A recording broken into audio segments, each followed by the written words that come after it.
My self Ranjit Singh. आज हम बात करेंगे क्लास 9th के अंदर चैप्टर बायोलॉजी का जो नेक्स्ट चैप्टर हम शुरू करने वाले हैं दैट इज़ द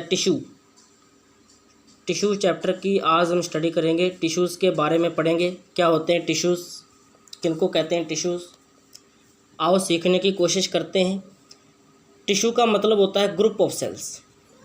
हमने पिछले चैप्टर में पढ़ा था सेल के बारे में, डिफरेंट टाइप की सेल्स के बारे में पढ़ा हमने, उनके स्ट्रक्चर के बारे में और फंक्शंस के बारे में, और सेल के इंटरनल ऑर्गेनल्स के बारे में पढ़ा था।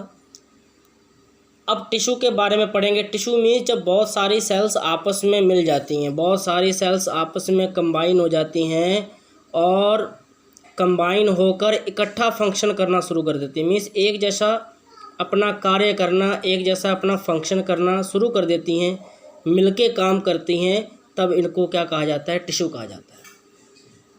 ठीक है, मीन्स बहुत सारी सेल्स आपस में मिल गई और सिमिलर फंक्शन करने लगी, उसको क्या बोल देते हैं, टिश्यू बोल देते हैं। ठीक है, अब एग्जाम्पल, बहुत सारे एग्जाम्पल, जैसे हमारी बॉडी में ब्लड है, ब्लड एक टिश्यू है। क्यों? क्योंकि ब्लड के अंदर बहुत सारी सेल्स हैं। ठीक है, अब ब्लड का काम होता है कि जिस तरीके से न्यूट्रिशन पहुंचाना, कनेक्टिव टिश्यू है ना, न्यूट्रिशन, ऑक्सीजन को सप्लाई करना, ठीक है, हार्मोन्स को सप्लाई करना। इस तरीके से फ्लोएम में भी डिफरेंट सेल्स होती हैं, लेकिन इनका काम क्या होता है, खाने को पौधे तक पहुंचाना, हर पार्ट तक।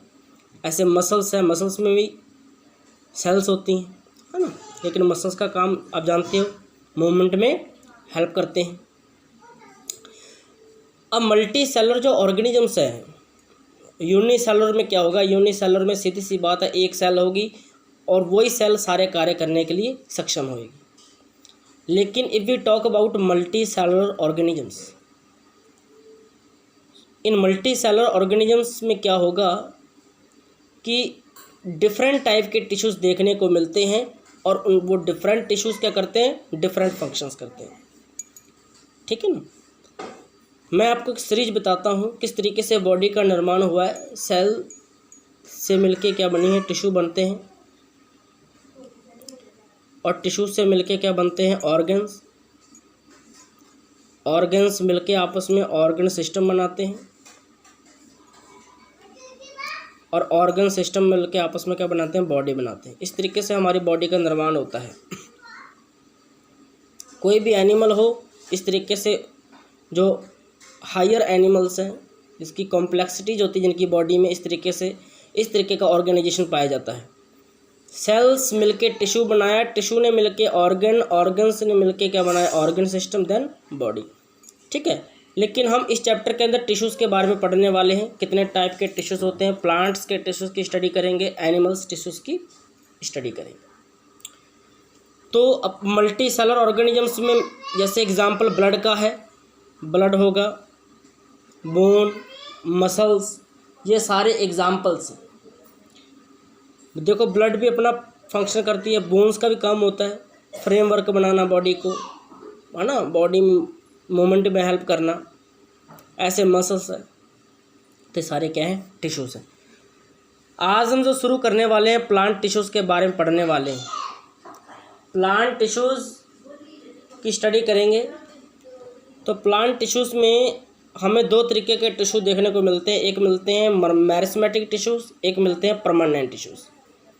मेरिस्मेटिक टिश्यूज़ और परमानेंट, दो तरीके के टिश्यूज़ हमें प्लांट के अंदर देखने को मिलते हैं। मेरिस्मेटिक टिश्यूज़ को आज पढ़ेंगे। मेरिस्मेटिक टिश्यूज़ क्या होते हैं, ऐसे टिश्यूज़ जिनकी सेल्स क्या कर सकती हैं, डिवाइड ही कर सकती हैं। मीन्स उनकी सेल्स में डिवाइडिंग कैपेसिटी होगी। वो उनकी सेल्स 2 से 4, 4 से 8, 8 से 16, इस तरीके से उनमें डिवाइडिंग कैपेसिटी होगी। वो डिवाइड करती रहेंगे, लगातार डिवाइड करते रहेंगे। हम इससे अनुमान लगा सकते हैं कि ये टिश्यूज़ प्लांट के किस लोकेशन में प्रेजेंट होंगे। तो मेरिस्टेमेटिक टिश्यू जो होते हैं प्लांट के ऐसे रीजन में होते हैं प्रेजेंट जहाँ पर प्लांट कंटिन्यूसली क्या करता रहता है, ग्रोथ करता रहता है। हम आपको आज इनके सारे टाइप्स के बारे में बताएंगे, लोकेशन के बेस पर कहाँ कहाँ पर मेरिस्टेमेटिक टिश्यूज़ प्लांट्स के अंदर प्रेजेंट होते हैं। उसको सीखने से पहले हम एक्टिविटी की बात करेंगे जो एनसीईआरटी में एक्टिविटी दी हुई है, एक्टिविटी 6.1। इस एक्टिविटी की हेल्प से हम क्या समझने की कोशिश करेंगे कि मैरिस्मेटिक जो टिश्यूज़ होते हैं उनकी एक्टिविटी को समझने की कोशिश करेंगे। कुछ नहीं, सिंपल सी एक्टिविटी। हमने क्या किया, 2 जार लिए, जार 1 इसको लेबल कर दिया, जार 2 इसको लेबल कर दिया। दोनों जार में क्या किया, हमने पानी भर दिया, वाटर फिल कर दिया पूरा। दोनों जार के ऊपर हमने एक एक अनियन रख दिया, ठीक है। अब हम क्या करेंगे, 2 या 3 दिन बाद देखेंगे जाके, हर दिन छोड़ के आप, जैसे आज रखा कल देखोगे, फिर परसों, इस तरीके से नेक्स्ट डे आप 5-6 दिन तक ऑब्ज़र्व करोगे। आपको क्या करना है, जब आप देखोगे कि यहाँ पे जो रूट्स है, रूट्स निकलना स्टार्ट हो जाएंगी, आप हर दिन ऑब्ज़र्व करोगे कितने यहाँ से सेंटीमीटर रूट्स लंबी हो रही हैं, ठीक है। सारा अपने टेबल में फिल करोगे कितने सेंटीमीटर यहाँ पे क्या हो रहा है, बढ़ रही है। अब आप तीसरे या चौथे दिन बाद क्या करो, किसी एक जार में करना आपको। किसी एक जार में, मान लो कि मैं थोड़ा सा बड़ा करके दिखाऊंगा, ये एक अनियन है। आप क्या करोगे, तीसरे चौथे दिन बाद, मान लो जिसकी रूट्स इतनी ग्रो कर गई, मैं एग्जांपल आपको समझाने की कोशिश कर रहा हूँ।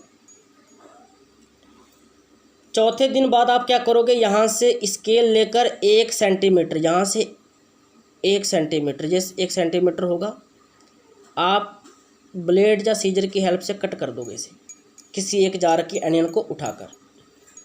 1 सेंटीमीटर कट करने के बाद फिर इस अनियन को यहाँ पर आप रख दोगे। फिर आप 2 दिन बाद फिर इसकी लेंथ, दोनों अनियन के रूट्स की लेंथ को मेज़र करोगे। आपको क्या ऑब्ज़र्व होगा कि जिसमें आपने रूट्स काट दी थी उनकी ग्रोथ वहीं पर क्या हो जाएगी, स्टॉप हो जाएगी। क्या हो जाएगा, स्टॉप इसलिए हो जाएगा क्योंकि मैरिस्मेटिक टिश्यूज़ में डिवाइडिंग कैपेसिटी होती है इनकी सेल्स में। वो मैरिस्मेटिक टिश्यूज़ यहाँ पे टिप पे प्रेजेंट रहते हैं, टिप पे, और टिप पार्ट को हमने क्या कर दिया, यहाँ से कट कर दिया। अब मैरिस्मेटिक टिश्यूज़ हमने निकाल दिए तो डिवाइड कौन करेगा, इसलिए इनकी लेंथ वहीं पर रुक जाती है, जबकि इनमें कंटिन्यूसली होती रहती है। आओ, कितने प्रकार के, कितने टाइप के मैरिस्मेटिक टिश्यूज़ होते हैं according to the presence of tissues on the plants, कहाँ पर लोकेशन होती है। There are 3 types, apical meristem, intercalary meristem and lateral meristem. There are 3 types of meristematic tissues according to their presence on the plants. मैंने एक diagram यहाँ पे बनाया हुआ है, डायग्राम की हेल्प से समझाने की कोशिश करूँगा आपको। एपिकल मेरिस्टेम जो कि प्लांट के जो टिप पार्ट होते हैं, शूट का टिप हो गया, यहाँ पे रूट्स का भी टिप पार्ट होगा। शूट के टिप पार्ट में और रूट के टिप पार्ट में जो मैरिस्मेटिक टिश्यूज़ प्रेजेंट होते हैं उनको कहते हैं apical meristem. Apical meristematic tissues बोल सकते हैं, या फिर हम कह सकते हैं एपिकल मेरिस्टेम्स बोल सकते हैं। अब क्या होगा, आप अनुमान लगा सकते हैं, अगर इनकी सेल्स डिवाइड करेंगी तो क्या होगा, यहाँ पे शूट की लेंथ बढ़ेगी। अगर यहाँ पे रूट्स के टिप पार्ट यहाँ पे ग्रो करेंगे सेल्स तो क्या होगा, रूट की लेंथ बढ़ेगी। सीधी सी बात है। एपिकल मेरिस्टेम क्या करते हैं, increase the length of the stem as well as the roots. Now next we will talk about intercalary meristems. ये कहाँ प्रेजेंट होते हैं, जो आप इंटरनोड देखते हो, ये 2 नोड हो गए, नोड के बीच में इंटरनोड है, तो नोड के बेस पर यहाँ पर प्रेजेंट रहते हैं, इंटरनोड के बीच में, नोड के बेस पे प्रेजेंट रहेंगे। ये क्या करेंगे, इंटरनोड की लेंथ को बढ़ाएंगे। जो इंटरनोड होता है स्टेम का, इंटरनोड की लेंथ को बढ़ाते हैं, जैसे कि ओवरऑल स्टेम की लेंथ बढ़ती है।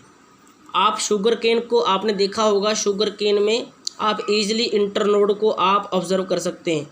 जिस पार्ट को हम खाते हैं वो इंटरनोड होता है, जहाँ पे जो प्लांट निकलते हैं आप देख पा रहे हो, यहाँ पे नोड पार्ट होता है। तो यह मीन्स अगर यहाँ पे कोई टिश्यूज़ प्रेजेंट है वो इंटरकैलरी हो कहलाएंगे, और अगर इनकी सेल्स डिवाइड करती हैं तो क्या होगा कि इंटरनोड की लेंथ बढ़ेगी वहाँ पर। अब third type that is the lateral meristem. Lateral meristem में क्या होगा, ये स्टेम का बेस होता है और रूट का बेस होता है। यहीं से देखो स्टेम का बेस होगा और यहीं से रूट का बेस होगा, तो यहीं पर इनकी लोकेशन पाई जाएगी। अगर अब इनकी सेल्स जब डिवाइड करती हैं तो क्या होगा कि जहाँ पे जो प्लांट की बेस आप देखते हो बड़ा होता है, गिर्थ प्लांट की बढ़ेगी। प्लांट की मीन्स जहाँ पे गिर्थ बढ़ेगी, ठीक है ना। रूट और जो प्लांट स्टेम की यहाँ पे और रूट की गिर्थ यहाँ पे इंक्रीज होगी, यहाँ से डाउन से बढ़ेगी, ठीक है। एक बात और याद रखना, लेटरल मेरिस्टेम प्लांट की जो सेकेंडरी ग्रोथ है, सेकेंडरी ग्रोथ आप बड़ी क्लासों में पढ़ोगे, सेकेंडरी ग्रोथ के लिए रिस्पॉन्सिबल होते हैं, ठीक है। ये लेटरल मेरिस्टेम सेकेंडरी ग्रोथ के लिए रिस्पॉन्सिबल होते हैं। सेकेंडरी ग्रोथ जो कि यहाँ पे बढ़ता है, किस तरीके से ग्रोथ बढ़ता है वो आप बड़ी हायर क्लासों में पढ़ोगे। अब हम बात करेंगे मेरिस्टेमेटिक जो टिश्यूज़ हैं इनकी सेल्स की प्रॉपर्टी थोड़ा सीखने की कोशिश करेंगे। इनकी सेल्स का साइटोप्लाज्म डेंस होता है, डेंस साइटोप्लाज्म, गाढ़ा होगा, क्योंकि डिवाइड करती है ना, डिवाइड करने की कैपेसिटी है इनके अंदर, तो इनका साइटोप्लाज्म कैसा होगा, डेंस। इनकी सेल्स के अंदर वैक्यूल नहीं होगी, क्योंकि वैक्यूल अब इनको स्टोर नहीं करना, मटेरियल डिवाइड करना, सेल्स डिवाइड करना है, तो वैक्यूल वहाँ पे नहीं होगी, लैग कमी होगी वहाँ पर। सेल वॉल जैसा कि हम जानते हैं सेलुलोज की बनी होती है प्लांट में, तो इनकी सेल्स के सेल वॉल किसकी बनी होगी, सेलुलोज की बनी होगी। आज के लिए इतना ही मैंने आपको आज मेरिस्टेमेटिक टिश्यूज़ के बारे में समझाया है। नेक्स्ट डे हम नेक्स्ट वीडियो में नेक्स्ट टॉपिक की बात करेंगे। Thank you.